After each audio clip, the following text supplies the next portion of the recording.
seen that figure dropping a lot in recent weeks. Jen St. Dennis joins us from business in Vancouver. And Jen, members of OPEC meeting today, and we can expect to see more drops in the price of oil. Yeah, we'll probably start to see that price slide even further because members of OPEC met today, as you mentioned. It was expected that they were going to decide to not cut production in response to falling oil prices, and indeed, that is what they decided. The news coming out about 20 minutes ago that decision had come down. So the reason that they don't want to cut production, even though the price of oil is falling, is because a lot of those countries are afraid of losing market share to the U.S. There's been this big boom in oil from the U.S. from the shale deposits in places like North Dakota.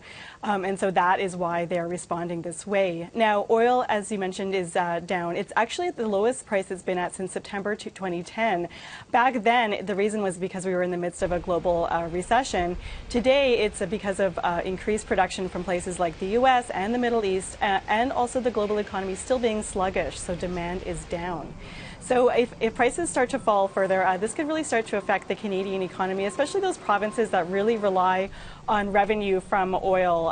So Alberta is one of those. And earlier this week, we saw the Premier of Alberta talking about that. That province is actually forecasting lower than they expected oil prices, about $75 a barrel, to last until March. And they are now saying that they may have to cut spending in order to keep their budget on track. And the Premier of that province really saying, the province has to really look at trying to diversify its economy away from just relying on oil. Sophie? All right, thanks for that, Jen St. Dennis from Business in Vancouver. More business news for you at BIV.com.